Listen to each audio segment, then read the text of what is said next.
Saya mau share sedikit dalam video kali ini tentang bagaimana saya menghabiskan uang saya ketika dulu saya masih merintis ternak uang saya dari nol ya. Apakah saya seorang yang hemat, apakah saya seorang yang pelit, apakah saya suka menyimpan uang, menabung? Nah, saya akan share di sini. Jawaban gampangnya enggak.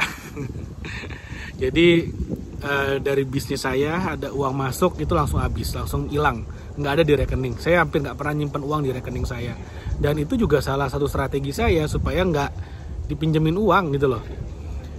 Kan kadang-kadang kalau misalnya minjem teman, saudara, kalau misalnya kita kita nggak bantu, ntar takutnya jadi omongan dan segala macamnya, kan drama ya. Saya nggak suka lah drama-drama gitu, apalagi masih merintis. Nah, jadi strategi yang saya lakukan simple sebetulnya. Ada uang masuk, saya langsung keluarin, langsung saya belanjain gitu.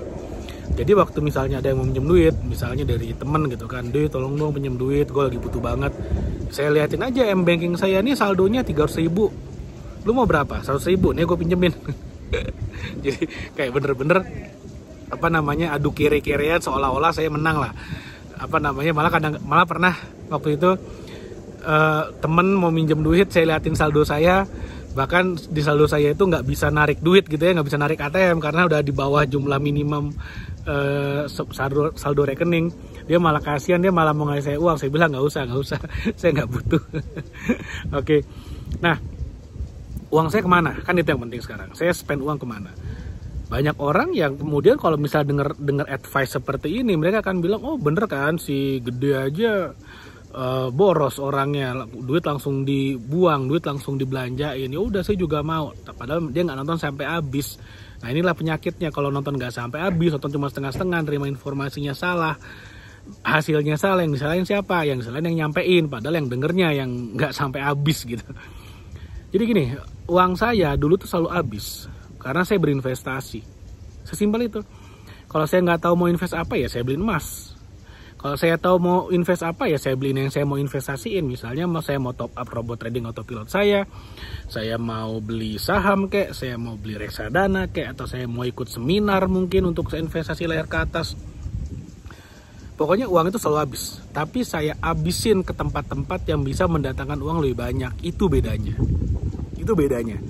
Jadi kalau misalnya saya ada uang masuk 3 juta misalnya, saya akan mikir nih 3 juta ini mau diapain supaya dia beranak pinak gitu loh. Jangan sampai dia diam di rekening saya, yang ada nanti saya pakai buat belanja, atau enggak lebih jelek lagi diutangin ke temen, pas ditagih dari temen jadi musuh. Aduh, ini kan bete banget gitu.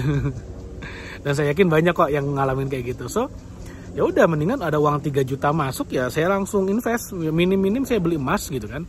Atau enggak ya saya top up di robot trading autopilot, atau saya beli saham, reksadana, atau apapun lah. Yang penting duit keluar. Dan saya cuma sisain buat hidup aja gitu loh. Misalnya hidup saya, nih sehari 100.000. Dan ini udah tanggal 20 misalnya. Berarti kan tinggal 10 hari lagi nih.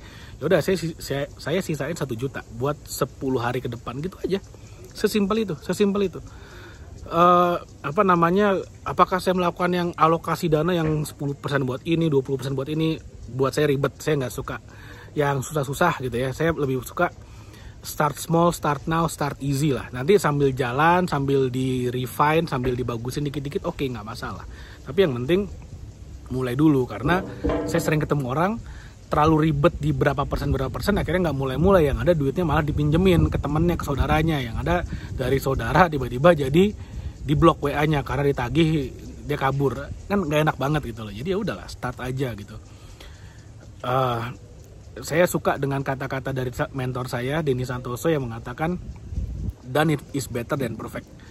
Dan ternyata juga pernah ada penelitian yang mengatakan bahwa ketika ada dua grup ya, suruh bikin bikin tanah liat itu, bikin kayak kendi tanah liat gitu.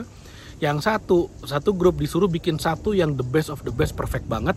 Yang grup yang satu disuruh bikin sebanyak-banyaknya, jelek nggak apa-apa. Nah, di akhir masa percobaan itu ternyata grup yang bikin satu harus the best perfect itu hasilnya tidak lebih bagus, lebih jelek malah daripada yang bikinnya banyak. Kenapa?